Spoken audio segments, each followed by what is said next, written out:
Hello, hello. Hello, hello. Wonderful queen. I'm nervous because I'm at home and the What Wi-Fi, happened? when I stay in the country, the Wi-Fi, I might get in the matrix. You know what? We're going to work it out. See, I hear the dinging of the bell already. So that's telling us we're going to be okay. We're going to be okay. How are you? I'm doing great. You know, every Thursday I'm always happy because I get to see the queen. Well, I see you have Help Heal Humanity show $100,000 campaign. Did I sneak that in? Oh, okay. Is that what we're talking about today, Miss Barbara? That's like what they call it, a subliminal, like people knowing what we're trying to do, but we're not saying it out loud. No, we're gonna. I mean, okay. I see Serena just put the cat out the box, as they say. Yes, we. One of the things we're going to be doing, just to let everybody know, moving forward too, is that Help Humanity is on a campaign. And at the end of every show, too, Serena's going to come up with her lovely self, with her awesome self, me or her, I, whatever, and kind of just, do an ask. So I'm starting a little bit early by putting it in the title. But yeah, we're HHA is doing a campaign for $100,000, and it's not for our pockets. And Serena, I'm going to let you, it's definitely not for our pockets. And Serena, you know what, since we're talking about it now, give a little bit give a little information about that. All righty then. So thank you for the intro, Barbara. Yes, so Help Heal Humanity, our charity formed in 2018. Oh no, am I in the vortex? I hear you. You're good. Okay. I see you and I hear you. I see you and I hear you. All right. So yeah, I'm gonna apologize. I thought this was gonna be okay. I'm here on my own. So yeah, Help Heal Humanity. We formed our charity in 2018. Prior to that, I, on my own with my students, had built a school in Haiti. So we successfully built a school. In 2018, we made Help Heal Humanity come to life. And part of what we do is our student sponsorship program in Haiti. Where in Haiti, it's called Canaan. It's part of Port-au-Prince. And it happens to be in the area where the major gang violence is happening and the gang wars are happening. So it's a very, very, very impoverished area. It's an area that was actually created just after the 2010 earth. So Help Heal Humanity, we were one of the schools to open up our doors for children in the community. And we have very successfully been running an education program for 5 years, which we are all very proud of. However, due to COVID, we had to reduce our numbers. So 2018, 2019, 2020, we had 100 plus kids. 2021, 2022 school year, we went down to 50 kids. So now this $100,000 campaign is to be able to send all 100 kids back to school this coming September.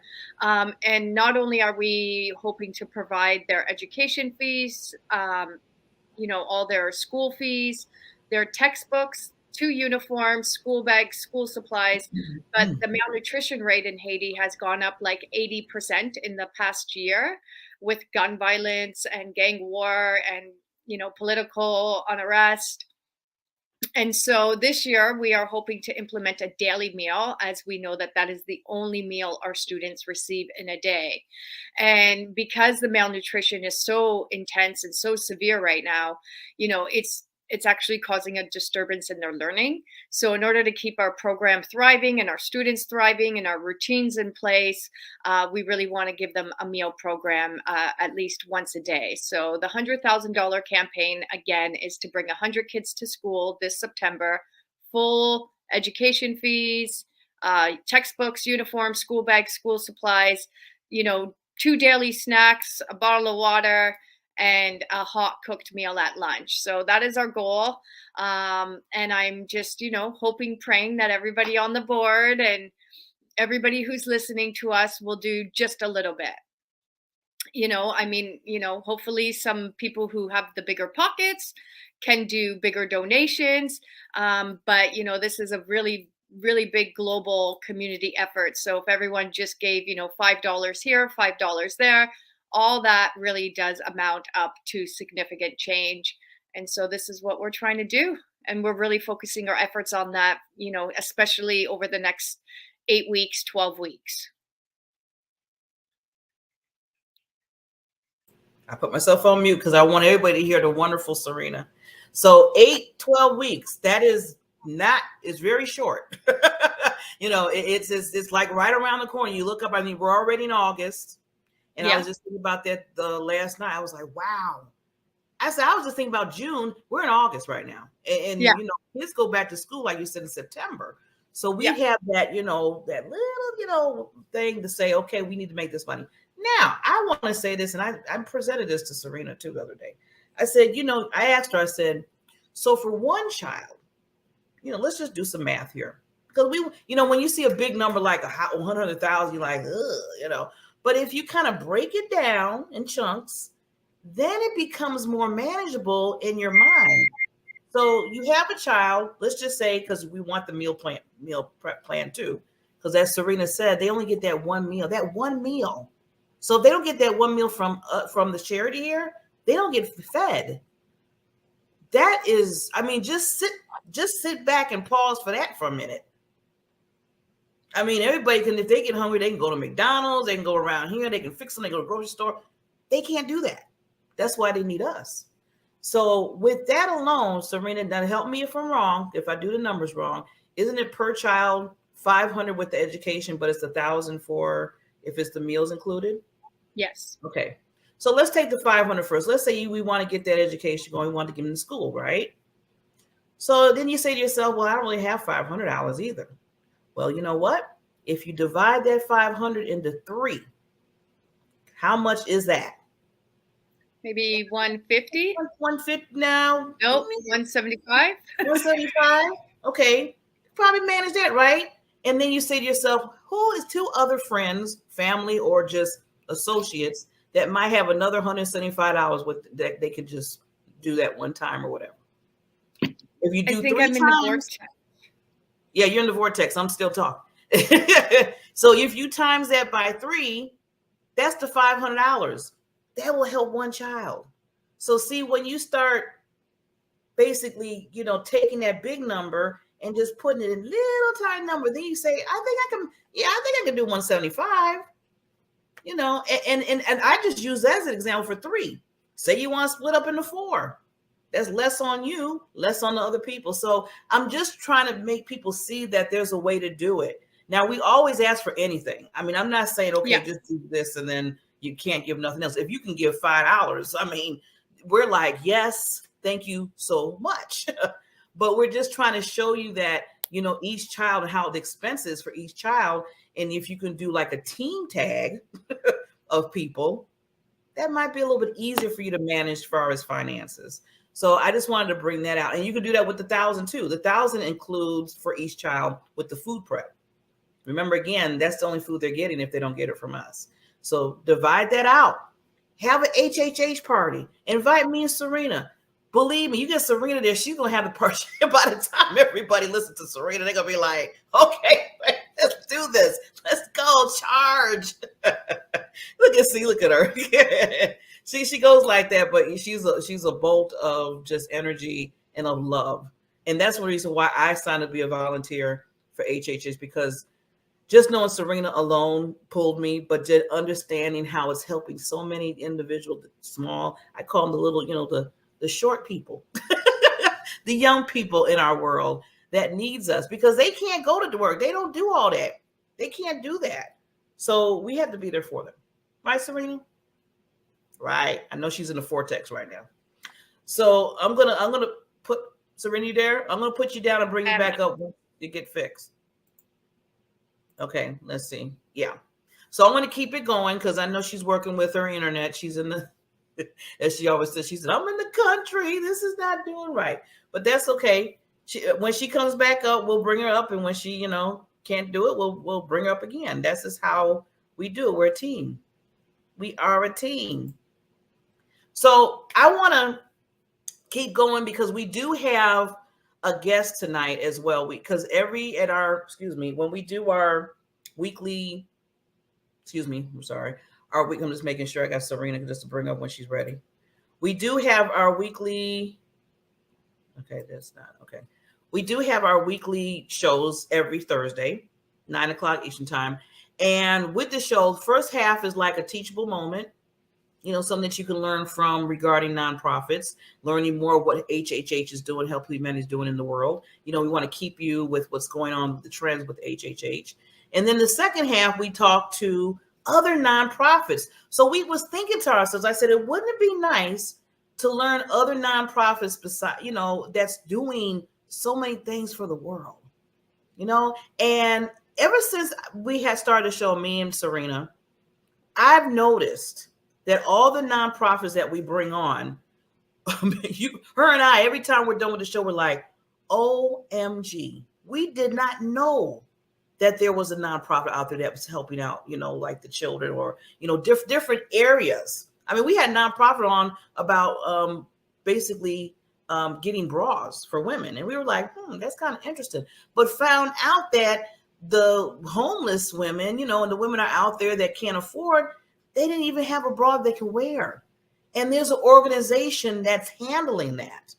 And I was like, see, you never know until you get the awareness. So I feel like this is so powerful, this show, that we can get the awareness of different nonprofits and what HHH is doing, what Help Humanity is doing, and also what other nonprofits are doing for the world and making it great. So tonight we're going to have a nonprofit. They're going to come on in the next probably 10 minutes. It is Empowered Fathers in Action. It's going to be really, really interesting to talk to them. It's EFA, and it's the chief executive officer of that is Chris Salem. So he's going to be on in a little bit. But before we bring on, our spotlight nonprofit in probably 15 more minutes, we wanted to do a quick teachable moment. And I'm going to see if Serena is, let's see, I see her down there. But, oh, there she is. There she go. I know she was in the vortex and stuff. She's back. Yay. So Serena, we're going to just I don't think so. You don't think so? Okay, I'll keep it rolling. Oh, I miss my partner in crime, but that's okay. This is what we do. See, this is what you call team. This is what you call a team. That's why I love co-hosting with Serena, because if I can't do it, she's there. If she can't do it, I'm there. We hold each other up, and this is what it's all about, being a team, right? So I'm going to try one more time. I see her down there. We're going to try one more time here. Serena's like, no, okay. she's looking at me, like, no, Barbara, let it go. Okay. So what I want to do is I want to do some teachable moment before we bring on our nonprofit. And last time I was talking about the different, in fact, let me just bring this up. And I'm going to kind of go to the beginning just to give you a refresher course here. So with nonprofit organizations, we talked about a few weeks ago about how to start a nonprofit organization, and there's steps to that. In fact, there's like 12 steps. We're kind of just massaging the first 3. So the first step was, why do you need to start a nonprofit, or why do you want to start a nonprofit? That would be the first question, And then the second step was build a solid foundation. And some of these steps might be a little familiar, because familiar. Let me get the right word out. It gave me, it was like the same type of steps that you would do if you were building, like maybe if you started your own business. Nonprofit is a business. It is. It's just a nonprofit that you're helping, the greater good of others in the world. But it's still a business. You still have to run it. and make sure that it's doing what it needs to do. So I'm loving that the steps that we found to start a nonprofit is, you know, first you got to know that why. You need to know why you're starting it. And I know myself and the wonderful Queen Serena talked about, you know, the different why. She gave her wonderful why she started. You know, I mean, she was basically, you know, and it's funny, I love her story because she said when she was much younger and she was trying to go to school, she was like, she didn't like it. She didn't like it. So with that, you know, she basically turned it around. She got older and all of a sudden that's her livelihood is teaching. She loves to see the children when that light bulb comes up in their head. She loves to see them when they look at her and they say, oh, Miss Serena, you know, Miss B, we learned this and this. And that just builds her up in her heart and her soul because she knows she was struggling when she was younger. And now she turned the tables and said, you know what? I want to be that teacher. I want to be that leader in children's life. And that really provoked her to go to the point of, okay, how can I help other children in the global area too? So she's seen the need and her heart stretched out. I mean, her heart totally stretched out. I think she's good now, so she can kind of, Serena, you're back. Yay! My queen back. So, yay, let's watch it. It's so funny. So I was just kind of doing an overview of the 3 first steps that we talked about when we're talking about starting a nonprofit. And I was kind of talking a little bit about the why and giving your little story, but you know, you can only do your story more than me. But I think we're good, right? Yeah, I think we're good. I think, you know, I think most people, when they go to start a non-for-profit, they're probably very sure of what they want to be doing. You know, for myself, starting a nonprofit was never really part of the plan. It was kind of just like it happened in my classroom as a teacher, as an educator, trying to, you know, inspire youth that they can literally do anything. And through the actions and the lessons taught in my classroom, we were able to step into the world and help other people. So we, you know, when Help Heal Humanity formed, we just wanted to help people, but we realized that, you know, we had to define our scope, right? Because helping people, like, that's a lot. That's all over the place. So I think the one thing that anybody should know is when you're starting your nonprofit, or your charity, you know, look at what you're doing. Look at who else is doing it. Look at what makes you different in doing it, in the way that you're doing it, in the area that you're doing it, because there's so many charities out there in the world and we're all trying to do good. But, you know, sometimes it's better in the beginning, you know, especially in the beginning, we were partnering with other organizations, you know, to learn from them. But, you know, it's a step-by-step process. I said, like, you could have the entire blueprint, but that doesn't always work either. So I think, you know, from my experience thus far, I'd say just have a big heart, an open heart, a willingness to learn, a willingness to understand you're going to continuously make mistakes. Surround yourself with good people. Don't give up, because I think at the end of the day, the good heart, the good intention, it somehow gets seen in the world. And even though we have to fight every day, I think, you know, we're fighting for human rights. We're fighting for social justice. And when we do that, you know, we just pray, we hope, we dream, we believe, we trust, and hopefully that funding comes in because, you know, we're not shy of programs. We're not shy of things to do in the world, and neither are other organizations. It's a matter of funding, and funding is, again, the hardest thing, especially in today's times. Yes. And, you know, just to add to that, Serena, that's what we're trying to do. Mm-hmm. Yeah. Just to add to that, Serena, I was going to say, always when you're feeling those days that you're going through, or you're feeling like, oh, this is just rough, or I'm trying to get people to volunteer, or all that, because we go through all that. Serena goes through that all the time for years. But what pushes her into say, no, I'm going to keep moving forward is the why, is the passion, is the purpose that she has for it.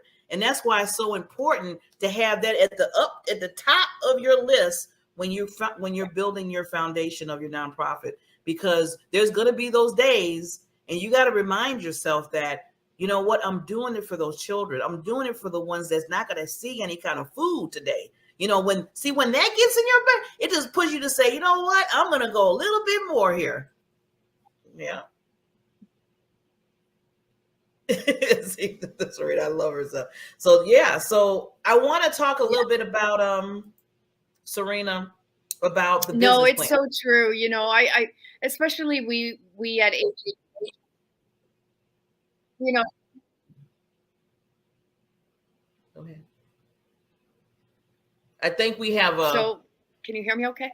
I I mean, can when it hear you, comes to but I think we're there's a a delay, lag. There's a delay. okay. Well, I'm never doing this again. Uh, so yeah, I mean, the business plan is essential. I mean, if you're going to be applying for grants, if you're going to be looking for funding, sorry, people always want to see what your plan is, what your vision is. You know, your business plan is like your strategic plan. They're kind of similar, and it's, you know, what is your approach? What are your programs? How are you raising funds for those programs? Where, you know, who is your target audience? Where those, you know, how are you going to achieve your goals? So I think it would be, just like doing a business plan for your business is very similar for the charity. It's, Mhm. laying out what you're going to do and the time you're going to do it and how you're going to do it. And again, if you're somebody like HHH, where you're working in, some of the poorest countries in the world, and you're working with extreme poverty and, injustices, you always have to be ready to maneuver at any given time. Like we have earthquakes in Haiti, we have emergency relief there, we have, you know, problems with the politicians, we have problem with gangs. That's just the nature of the country that we work in. So even though we might have the best business plan and the best ideas, sometimes when you're working in such extreme circumstances, you always have to be ready for the unexpected. And I learned that in my class working with the youth that I work with. When we're have severe mental health and crises, is you have to have a plan, but you always have to have a backup plan and then another backup plan, and you always have to be ready to navigate in the moment. So, and again, especially in the business world, which I'm learning, and the non-for-profit world, is measurable results. People want to, not only do they want to see what you're doing, but they want to see the impact that you're doing. Right. So, we have X number of students going through our program. We have X number of people who've received our meals. We have X number of business collaborations, and that number, again, life is changing. People are changing. Your circumstances are changing. So, you have to have a set goal, but you always have to be ready for the ebb and flows of life. Yes, definitely. So I want to just Serena kind of summed that up really well. Far as having that business plan and looking at it, like I said, it's just like having when you open your own company. But basically, this is your nonprofit company. It's a business you have to run. So there's some things that you have to think about when you start maneuvering in that. And I love how Serena said it's a strategic type of plan as well. It is a strategic plan for what you're trying to do. So the first thing, I'm just listing some things that are on the screen right now. You want to make sure you're always doing marketing research. Do some marketing research. Look at other nonprofits, especially the ones that might be tailored to what you're thinking about doing. Don't reinvent the wheel. Some people want to reinvent a wheel, and I'm like, why? If somebody's doing it and doing it well, you can learn from them. You can ask questions. Some people are like, well, that's competition. No, it's not competition. Everybody's not going to reach the same people that you're going to reach. Yeah. So learn from each other, help each other. That's why we bring that's why we also bring spotlight on other nonprofits, because we're learning from each other. There's been so many that came on the show that want to do so much with Serena, with HHH, because they feel like they can see that, we're both have the same heart and the same goals. So do the research. Look at what other people are doing. See what kind of good and bad and challenges that they did, and then go from there. Right, Serena? Well, yeah, that's it. I mean, I don't think what HHH does is uniquely different from what other charities do. The thing that would make us, different is that we really go into the communities that most of society is not servicing. So we are like the only face and or charity and or hope that the community sees. But then the other thing, which makes it both absolutely beautiful, but until we got it figured out, it also makes it a struggle, is we don't have paid employees at our charity. And I think that's huge, because when people donate to our charity, they know sometimes 100%, at the minimum, it would be 97% of their donation is going directly to the cause. That really separates us. Can a charity sustain itself based on volunteers?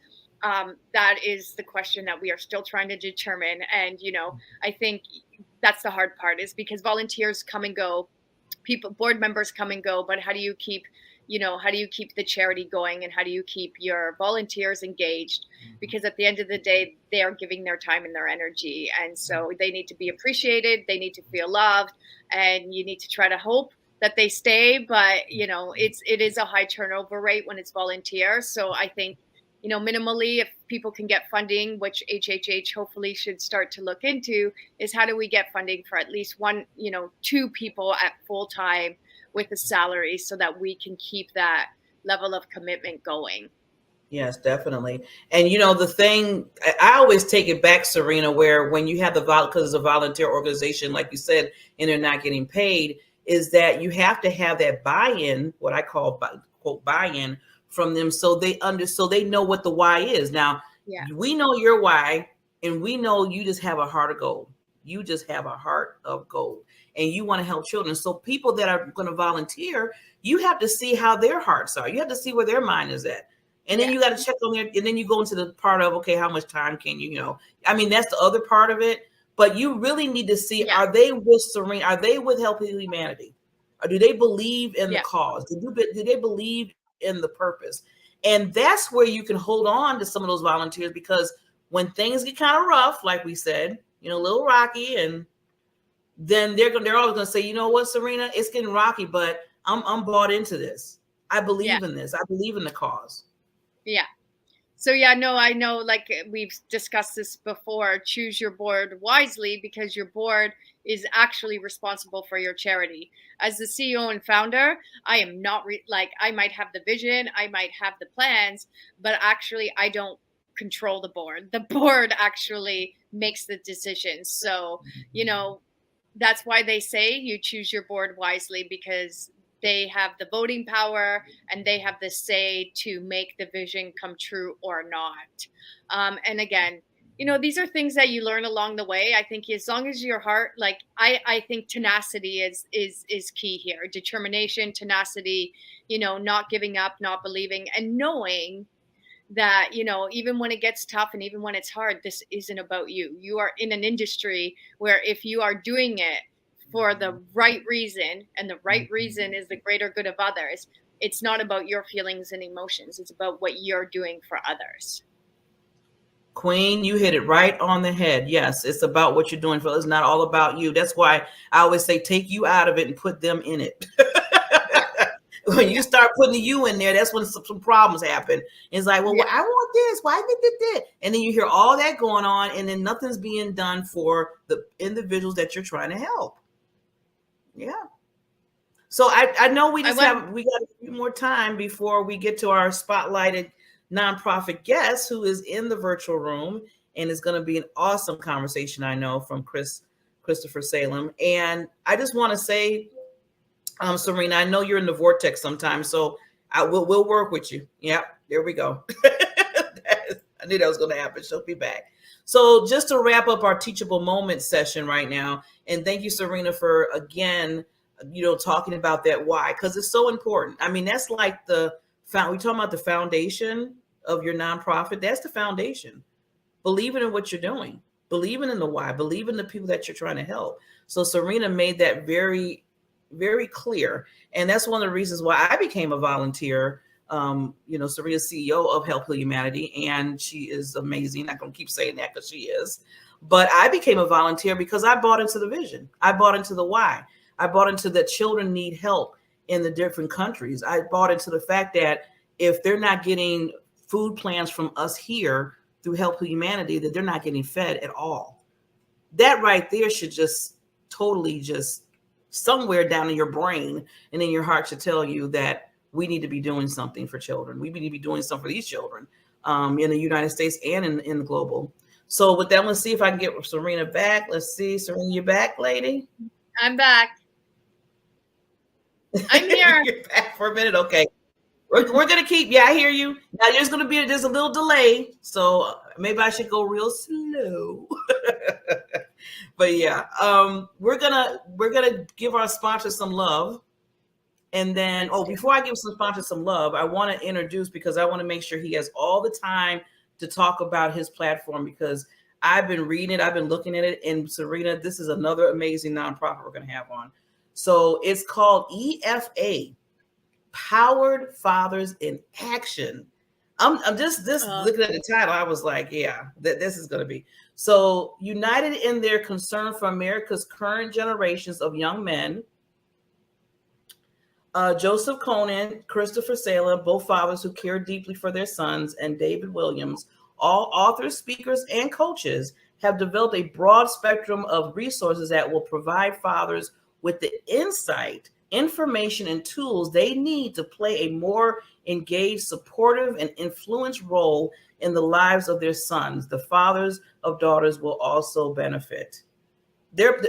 is the part, I just love that part, but listen to this part. Their programs will help reduce bullying incidents, raise self-esteem, and decrease the rates of teenage suicide and school shootings across the United States. It is designed for socially responsibility corporations and communities across the global. Wow. And all that right there is so much needed right now. In the news and everything, Serena. Isn't that awesome? So we're gonna listen. We're gonna get Chris on here, but we're gonna give some sponsor love here, and then we will be it is right back. Well, when you do nothing, nothing happens. Best time to take action is now. This is the time to work on you and your business. So I've created a group, an online academy for professionals and entrepreneurs. Power Partners will help you to start helping yourself. Helped me change my life and my business. Not a Toastmasters, it's not a BNI, it's not any of these, but it is. So it's all this stuff in one place. Get the results that you deserve right now. So what are you waiting for? Let's make it happen. See you in Power Partners.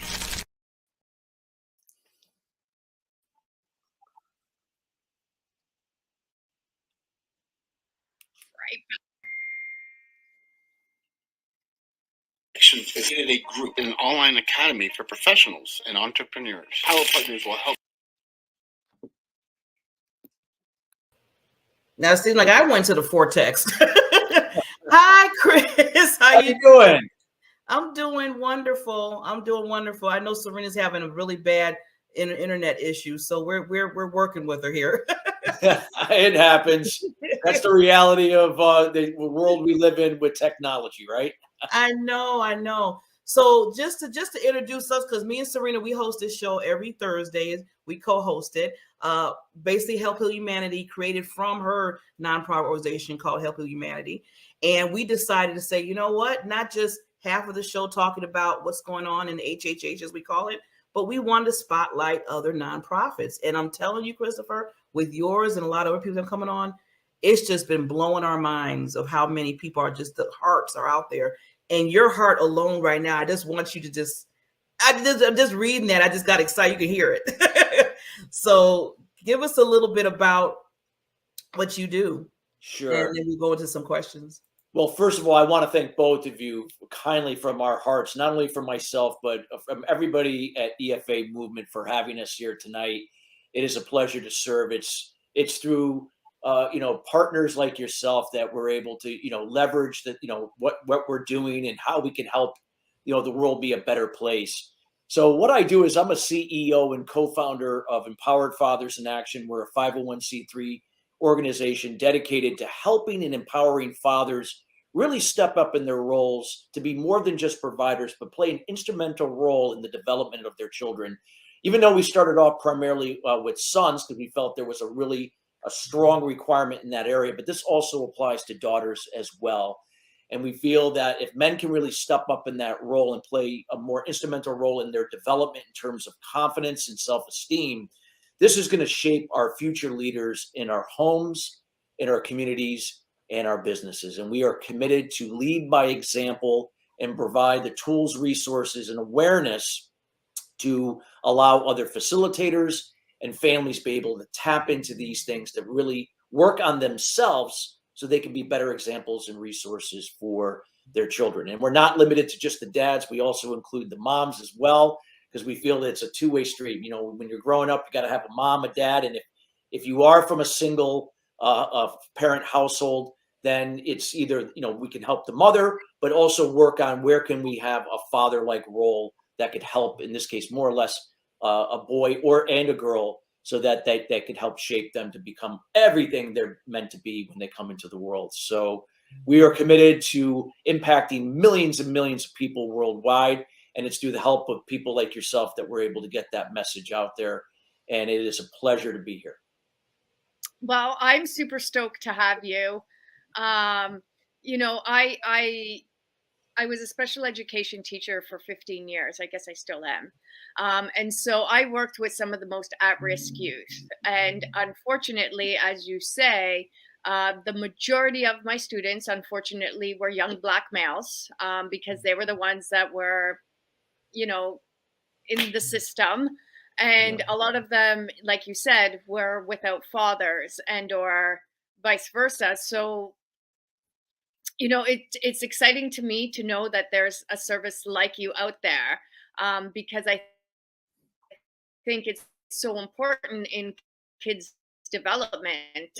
And, you know, that's kind of the most important thing. Like you said, these are our future leaders. So we need to teach them how to be kind, how to be resilient, how to be, you know, empathetic. So I'm just curious, like, how does that work for you? Do fathers contact?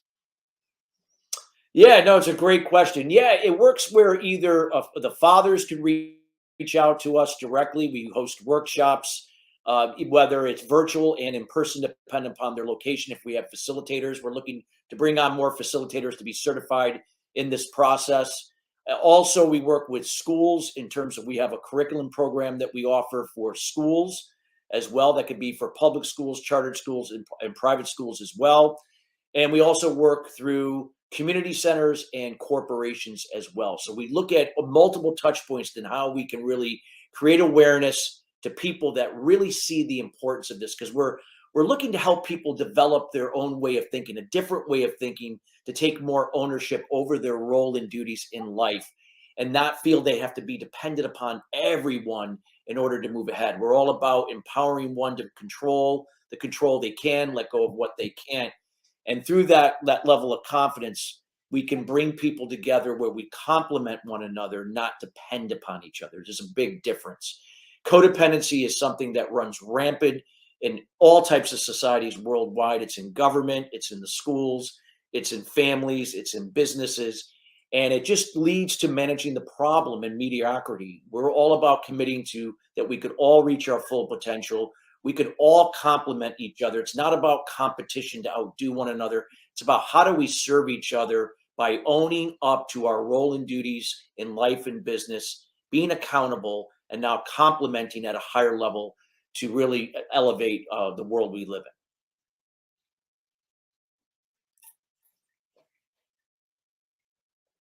in. Oh, I can't hear both of you. Well, Okay. I always. There you go. Now I can hear. Okay.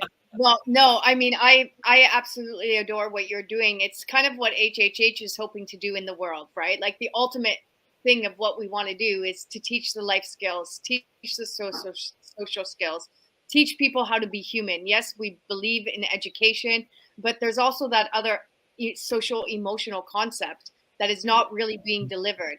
And so I think it takes programs like yours, like ours, and many others out there to be able to go and teach these kids these things, because those are the coping mechanisms that not just children, everybody in the world needs. We need to know our triggers. We need to know our strengths. We need to know our weaknesses. We need to know how to deal with those things, our triggers, you know, and our coping mechanisms. And so I think it's absolutely amazing what you're doing, how you're doing. I'd love to have a conversation with you outside of this, because I think, you know, our charities really align in, you know, trying to create a different kind of thinker, beer in the world. How do people contact you? Like, how do people get your services? Like, what do we do? Yeah, absolutely. Well, I mean, our website is efamovement.org, you know, best place you can reach us out right there. You could also send an email to me either at csalem@efamovement.org, or better yet, you send it to my other email on my business side, which is chris@christophersalem.com. I get those emails, see those a lot easier. And that's the best way to reach me. And I'd be more than happy to have a conversation and talk. I mean, it's all about collaboration. It's all about leveraging our strengths, like you said, and and offsetting our weaknesses. And how can we work together to make a bigger difference in the world? Yeah. Well, one thing I wanted to say, Chris, because we still got some time here, is reading about what you do, because there's a lot of things going on, like you said, in the world with the shootings and the suicide and all that. And that's taking on a lot. And then, you know, you have the teenagers and especially the young men that you're showing, that you're trying to, you know, show that, okay, all this is happening, but we just want you to know that you need to show love. You need to do this and this. So it's kind of like you're pulling them, saying, I know you're seeing all this. We're all seeing this. The world is seeing this, but we need to take it to a different level to, you know, to move away from that part. So how do you, like, you know, respond to that? Because I know it's difficult, because it's always happening. I mean, in the news, it's just like all the time. It's just a vicious cycle. Because again, we only know what we know, and a lot of times we don't realize the things that impact our confidence, our level of confidence, our self-esteem, how we communicate to ourselves and other people, our behavior, our attitude. Many people grow up thinking that, you know, things happen to us. We're the victim, the excuses, rather than it's happening for us, seeing the opportunities disguised in the challenges, pain in the body. Challenges are meant to help us. These are messages that meant to, what can we learn to become, to do differently and have better results. It's not happening to you, it's happening for you. So our whole philosophy is helping parents to really change their way of thinking, learning to overcome their own self-limiting beliefs that they developed during their child development years from their own parents, and then be able to overcome them so now they can be better examples for their children. This will reflect in their communication, rather than being passive or aggressive. Passive meaning they're pleasers and enablers of their children. They'll say yes to everything just to kind of get them out of their hair, so to speak. And that just enables the child to be codependent and then pass on those behaviors on to other people, their own kids. So we're all about helping them to change that, so that when they can be a better example and a resource, children are going to observe and pick up on these positive traits that in turn is going to raise their level of confidence. So they're going to learn to take responsibility for their role and duties in life, even at a younger age, so that they're able to see things happening for them, not to them, and know that these challenges is what is necessary to help them grow and be able to take on any kind of challenge going forward and make better impact in their homes, communities, and their businesses. So what you do is kind of like a holistic approach. I'm hearing is you work with the parents. You work with the parents, so you're teaching parents how to break their cycles, how to have new routines, how to approach things differently. But then you also working with the children as well. Yeah, we have a curriculum program that we offer, whether if it's with the families, or we do this through the classrooms, through curriculum. It could be after school curriculum, you know, where we could come in after school and do 1 hour sessions, 2 hour sessions, depending upon what the school allows for, and so on. So it doesn't have to like interrupt with, you know, the curriculum that you have in place in your day to day. It could be something after and certain days of the week that we do. So it addresses both the children and the parents as well. And again, we can do this through virtual workshops. We do this in person if we have facilitators in those areas. It can be at community centers around the country, and then also we can bring this into corporations where they can bring awareness to their employees, because this will have a direct reflection on how people show up in their role and duties at work to be better producers and complement each other rather than depend upon each other. And are you USA based mainly? We are USA based. Yes, we're headquartered here in Danbury, Connecticut, just outside of New York City, and we do have people all over the country that help us, and we are looking to expand and grow. We still got still ways to go in terms of really getting a lot of people out there that we can touch people's lives in almost every state. But we're committed, and we're heading in the right direction each and every day. That is amazing. I'm loving, because just to show everybody and all the viewers that are watching us right now of their wonderful website, and it really breaks down basically how where the effort is going, where the funds are going, and that's so important. When I'm just not talking about just every nonprofit. When I tell people you're looking at nonprofits and wanting to help volunteer either time or money, get to know. That's why we want to bring them on. Get to know the person, get to know the people. That's what they're trying to do. And Chris, I like how, you have where I was looking where it said, the homes, classrooms, community, and corporate. Yeah. So you're hitting all four aspects of that. And that to me is, awesome. That's a great way to hone in on each one.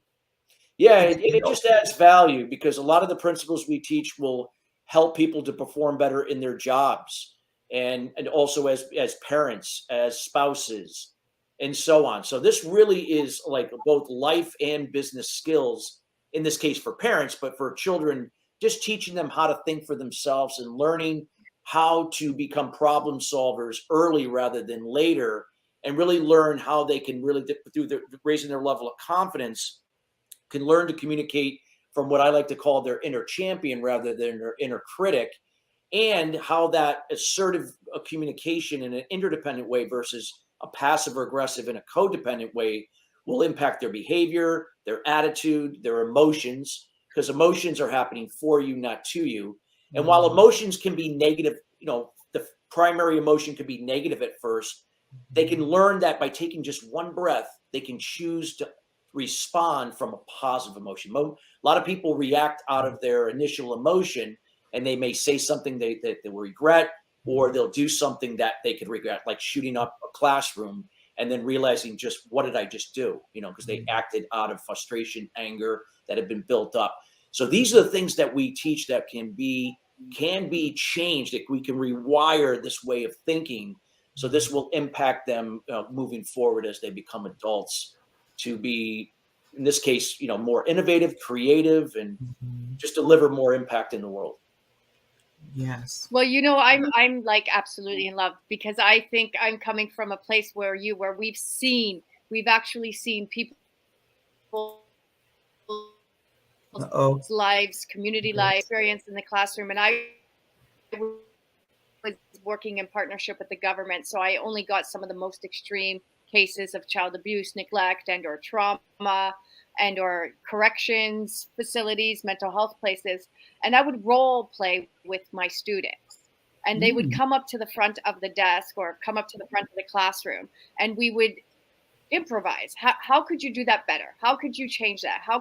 And my students used to look at me and they'd be like, "Miss, nobody talks like that," or "Miss, nobody acts like that." And I'm like, no, actually, if you start to act like this, if you start to speak like this, if you start to believe it, and you start to see, and it took time, but those who were invested in over time, they started to see like, wow, this really works. You know what I mean? And so when you see people, individuals, families, communities shift just based on the teachings, the life skills, the social skills, like you said, giving them the tools to learn how to navigate their emotions and their feelings, that is transformative across the planet, and that, like, what's so hard to get people to somehow recognize the importance of this, because it's like you said, if workplaces, instead of having like a after hours, I don't know, cocktail drink, if they went out and went to go be of service, it starts to create a different kind of like morale. It brings people closer together. People connect on different ways.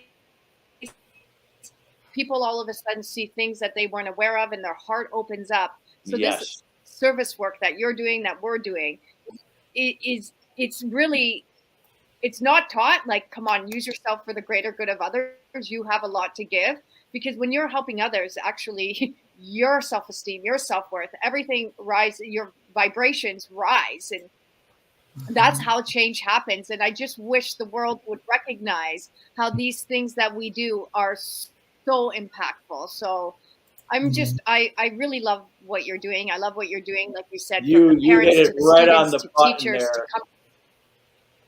What I love what you just said is because now you're leading by example and you're being a resource. My opinion, there's no greater gift that you can give another human being or people is through your example on a consistent basis, daily basis, and the resources. Because when people can do for themselves, they're going to grow that way. If you constantly do for people, they become dependent on you. They don't grow. They become stagnant. They begin to regress. And then it just exhausts you. Now you become an enabler and a pleaser. And there's too much of that in the world. And we have to empower people to take responsibility. They can't just say, well, somebody else will do it, because nobody else will do it. It's just everyone's going to be waiting for somebody else to do it. And instead of somebody taking the bull by the horn and said, well, I can control this within my control, and that's what I'm going to do. I can't control that, so I'm not going to attempt to do that. I'm going to just focus on what I can control. And that's what the whole idea about EFA. It's about learning how to shift our way of thinking from the past and the future where fear thrives. That's what activates limiting beliefs from our childhood to come into the moment, projects into the future, and then tells us we're not capable of doing this, this, and this. You're not good enough. Who do you think you are? To now in the moment, what can we control, what we cannot control? And we can only control 5 things: our communication to ourselves and others, our behavior, our attitude, our emotions happening for, not to you, and your action. You can't control those same 5 things in other people. But as people, we get caught up in that with other people. We're trying to reason. We're trying to persuade them and convince them. We're trying to alter their behavior. We're trying to change their attitude. We're trying to control their emotions. We're trying to get them to do something that we'd like them to do. It doesn't work. We can't change COVID. We can't change the economy. We can't change death, taxes, the weather. We can't control any of that. But instead of, if we could focus in the moment on what we could control, trusting the process, letting go of what we can't control, it just always ends up leading to the results we see if we trust that process. That's the premise of EFA's thinking and thought process, how we are looking to help people change the way they think. So this will decrease worry, decrease stress, anxiety, and all of a sudden people are not going to be dependent upon these antidepressants and these medications that all they do is manage symptoms and create more issues and don't solve problems. All the answers, for the most part, are within each and every one. Well said, well said, well put. Wow, Christopher. Just to add to that, and this is what you're doing, and Serena, because I always, when it comes to nonprofits, I just put you up on these pedestals because you're just helping making the world change in certain ways.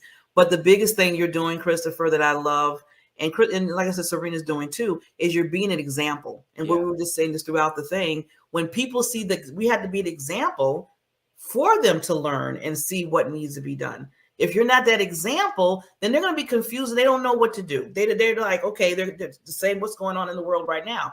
We need to have more examples, more Chris, more Serenas, more myself, to be out there and lead those examples. And like you said, not to say, well, they'll do it, but we'll show you how it's supposed to look.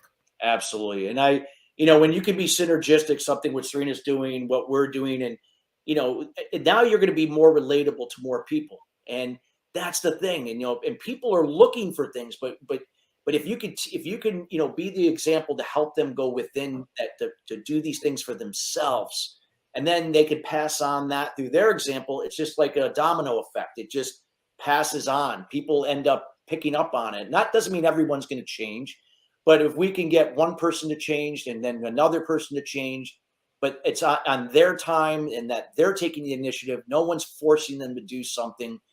It could just provide greater impact. And I think that's how change for the better happens long term. And it's not telling people what to do, it's sharing and allowing them to decide what that means to him or her. Yes, definitely.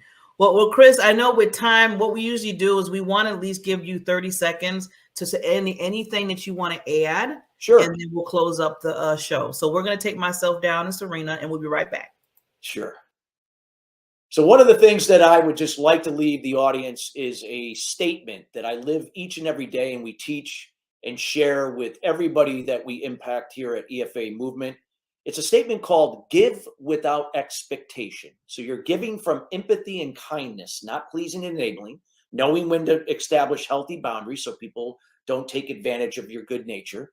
Give without expectation, receive without resistance, meaning that when it comes back from somewhere else, if it serves you, your well-being, your relationships, your business, something that's going to nurture you and help you to grow, you receive it without hesitation, without resistance. Because you can't give what you don't have. You have to fill your cup. And when you keep circulating the give without expectation, receive without resistance, it just creates more flow, positive energy that can impact so many people in the world. I've tested this step process and this statement for 24 years, and I can tell you it works. It's powerful.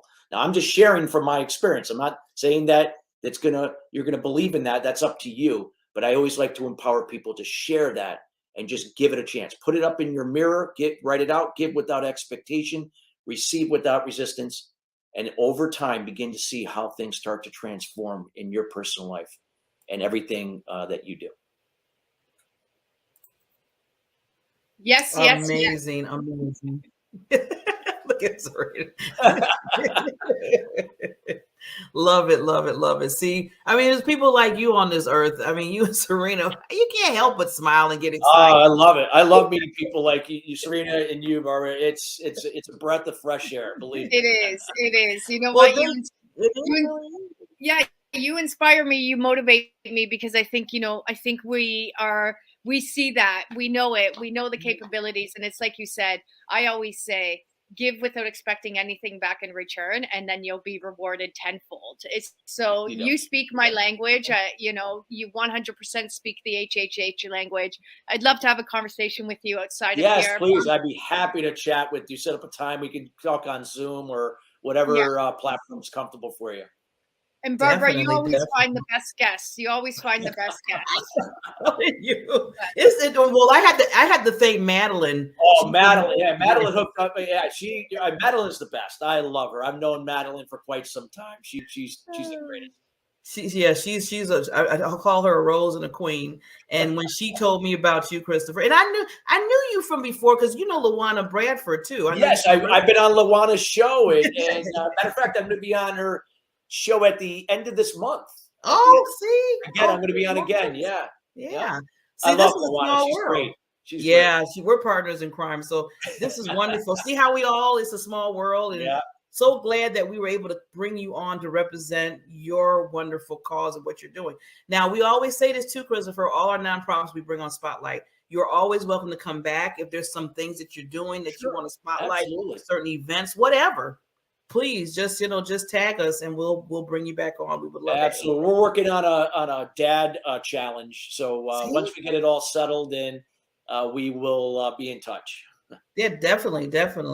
So just to let everybody know, please reach out for Christopher and his wonderful nonprofit. There's the website down below. They believe me, they would love volunteers, time, money, everything put together because it takes a team to change the world that we're trying to do. So we'll see everybody next Thursday. Serena, thank you so much being in the vortex. You did really well with technology. Love you, lady. And thank you so much, Chris, again. And like I always tell people, you know what? It's one thing to say that maybe you're struggling, but there's other people that are struggling more than you. So just put a prayer out there, put your heart out there, and just say, let's make a little change in the world so we can all benefit from that. With that said, we'll see you next week. Bye, everyone. Bye, everybody.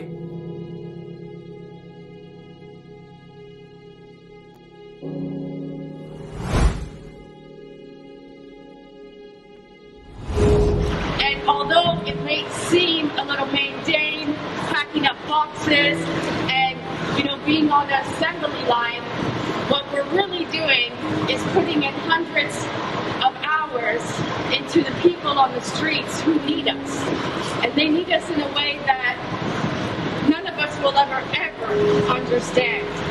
And for the last couple of weeks, I've been on the grounds every day. They know we're coming today, they know we're coming tomorrow, and they look forward to seeing us because we're the one little bit of hope that they have to have a warm meal in their bellies and to know that somebody in the world is actually caring for them and loving them. And without people like you showing up today to give your time, your energy, and your spirit, none of this is possible. So I want to really say thank you to everyone, because what we're doing here today may seem small, but it's actually really, really big, and it's impacting hundreds and thousands of families. So I thank you, I love you, I look forward to doing this with you today.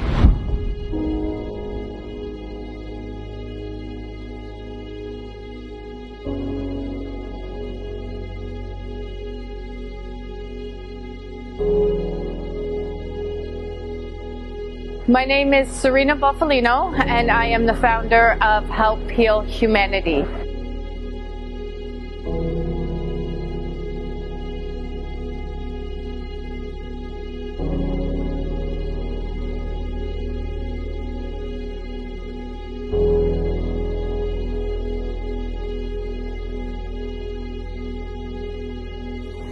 Help Heal Humanity is a charity that is focused on unconditional giving, love, and support to some of the most vulnerable communities in the world.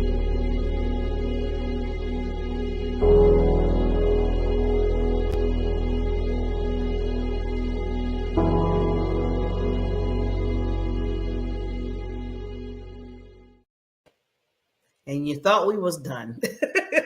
I am back because one of the things we said we wanted to make sure is, as you know, Help Heal Humanity has a campaign that's going on right now to help the children in the world in Hades. And this is a thing that was put on the CEO's heart and all the members and the teams and the volunteers of HHH, including myself as a volunteer and the wonderful Serena Bufalino. We have our hearts out there to make sure children are getting educated and that's getting food in their belly. Right now in Hades, right now, there are children that are starving every day. There are children that are not getting the education where we can just probably look on Google or go to YouTube or whatever and find everything that we need and learn from there. But we need help. We need to help those that are helpless. And right now we have a campaign that we're looking as a total of $100,000. But like I said, let's crunch down those numbers. Let's not make the big number stop us from saying, I want to help. 15, $5, $1 would help. We always say one child in Hades, we need at least $500 per child to give them education. That's not even including the food plan that we want to give them. If you divide it up into 4 people, that's like what? 100, maybe $120 per person. So let's not make it so much of, well, it's a big number. I'll let somebody deal with that. Maybe I'll let a corporation or what have you. No, let's all put together and be a team and help each other out. And it's not helping us. We're not getting paid for it. The money's going over to the children. Every time I hear about a child that I know for a fact that's not eating and they're relying on us and all these other nonprofit organizations like Chris's organization, our organization, a lot of organizations, they're relying on us. That deeps in my heart and my soul every day. So just to let you know that I'm going to put the link here. And I just want you to go to hhelphealhumanity.org and you'll find a donation. And when you do that donation, don't look at so much as I'm giving to an organization. Look at it as that you're giving to a child that's in need, a child that's looking for that next plate of food, a child that's looking for that next book that they can read and understand the language of what they're reading, looking for a child that can grow up and learn the social aspects overall so they can live and grow in this world like Christopher is teaching them and what he's doing and what his organization. Let's just come together and think about that. And then from your heart and your soul, the money just comes. The money just comes. So with that, we'll see you next Thursday. Again, we appreciate you. We love you. And always show heart, not like I said, just for yourself, but for others, because this world needs our love. Thank you so much. We'll see you Thursday.